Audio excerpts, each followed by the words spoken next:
Wednesday weather weenies. Hey everybody, Ryan, Breton, Alan Holt here with you, and we've got a lot to chat about here. Yeah. Middle of the week Wednesday.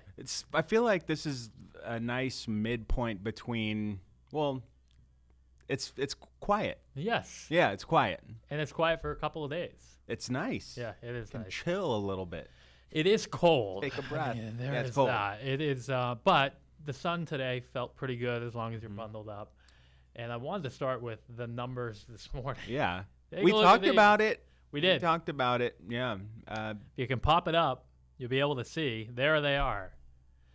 This is fascinating. I don't remember how much we talked about it on this show, but we certainly had conversations in the office yesterday about how low could it go if we were to clear out and the wind went calm, and that's what happened. Radiational cooling. I mean, we lost warmth. I feel strange saying warmth because it's relative, but we lost the heat, whatever it was that we gained yesterday, just right up into the atmosphere. So it's funny. I'm coming with a much different perspective because Texas, we would get this radiational cooling, but you had to have a cold front. The dew point was also a huge player. And then, of course, the clear skies and calm winds. Here, it's happening. You can get it more frequently. Sanford is a really good radiational cooling spot, and it doesn't really. What happened? It did. What happened? Maybe clouds. Clouds. Yeah, stuck clouds. around. Maybe it was just that it cleared slowly from north to south. But yeah, usually Sanford is almost never warmer than Portland. On the satellite imagery last night, really, from about 6 o'clock to 11, central, Augusta to Bangor was it was like clear. Yeah. That whole time, and they were dropping, and I was like, oh boy, here we go. Yeah. So should be a little different tonight because we do have some clouds moving in. Yeah, there they are. Nature's blanket. There you go. So yeah, not quite as brutal tonight. Probably falling to around 0 or a little bit below inland, and the coast should stay above 0. The car did take a few more cranks this morning. Yeah? Turning it on. Yeah, it did. I think it's just glad I didn't notice mine. No, just right up. Yeah. Yeah. It's cold. The sun does really, I mean, when you get it, I was walking into work, back of my neck, it was on, and I was like, ooh. Yeah. There you are. Yep. There you are. You can feel it. I felt the same thing walking outside after the noon show. Yeah. Tomorrow, pretty similar, maybe a couple higher, if that. 20 in Bangor, 22 in Portland. The weather is quiet, really, over the next few days. And there's this interesting phenomenon. Are we talking about it? We should. Okay, let's do it. Todd's it is. Todd's loving this, I think. This is a backdoor warm front that comes through on Friday. It looked a little bit more pronounced the other day. And interestingly, the temperatures on Friday, particularly on the Euro, are much lower. They're like low teens. And I'm almost wondering if there's just going to be like this still air, that not much mixing on Friday.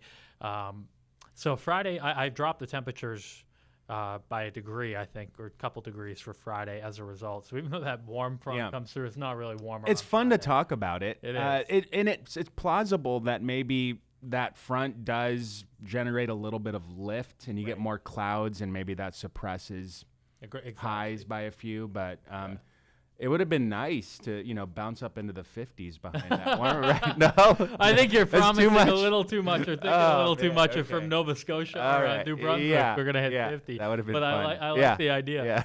Yeah. Not much has changed with the storm. It's funny. I said to Brian and Amanda, I feel like since Monday, when I came back to work, like the message has been the same, and it pretty much still is today. Which, in one respect, that's good. It hasn't trended toward a big hit, but it also hasn't trended toward a complete miss either. It's just kind of been threading the needle here, where we're going to be close to this thing. It's just how far northwest does it make it? Yeah. Or does it just stay offshore? And as two meteorologists that have clearly dealt with big systems and the messaging behind them, it's a harder thing to talk about when we know we're right on the edge. And a shift can mean nothing or a significant more amount of snow. So it's like it's a delicate conversation publicly even though we may have thoughts, off the air with each other. Right. I feel like this type of forecast is one of the most challenging to talk about in front of people, even though it's not going to be high impact. Right. We think.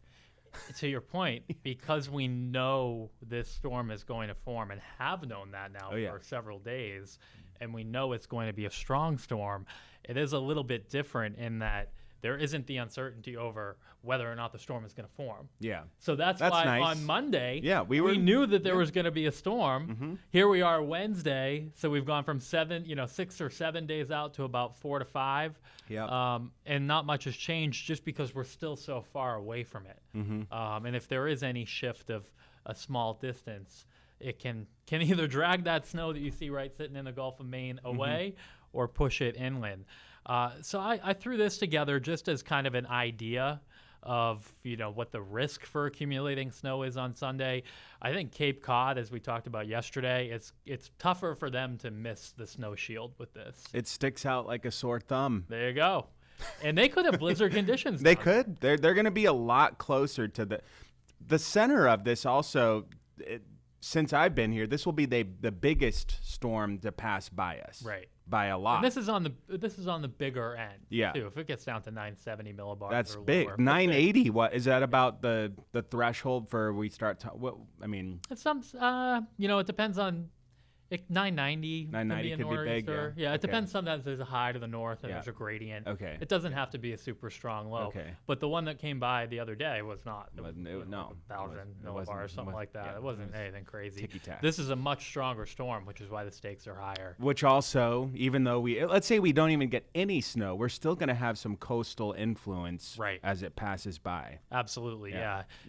So at this point, I think we're going to just say the snow is close. Definitely most close. likely on the coast. I think we'll get brushed. That's kind of how I feel too. Is it going to be like this past weekend?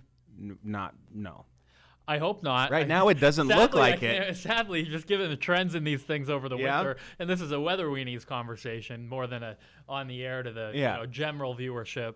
I am nervous that it could trend northwest, even though the atmospheric setup is very different. Mm-hmm. It's not the same as the few other events that did, but it just kind of scares me that it's like lurking. Well, when you're there. right on the edge, right.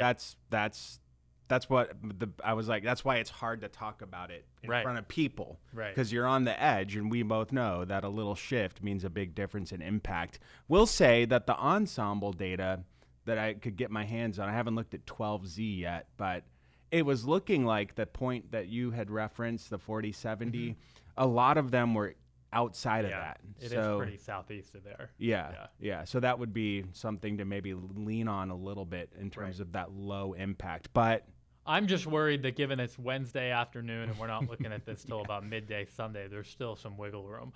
I would be shocked if it comes far enough west to bring all of the state into plowable snow.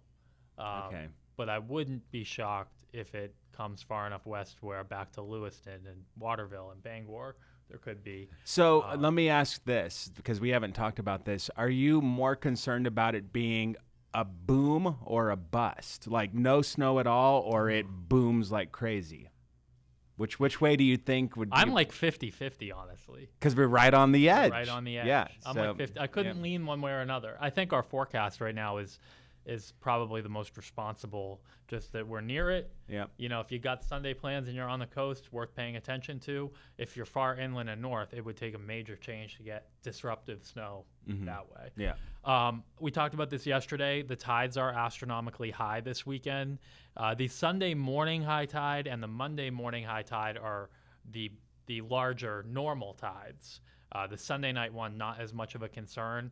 On the south coast, it's probably more likely than down east that you would see any flooding or splash over just given the wind direction, but that's another thing we'll have to watch just given the proximity of how close the storm is and those tides. Looked like bigger wave action as well. Oh, yeah. So, I mean, that all piles up, with respect to minor coastal flooding, things like that. Yeah. Yeah, and this is one wind projection, so you can see it never gets crazy strong, and it's from a direction we get a lot.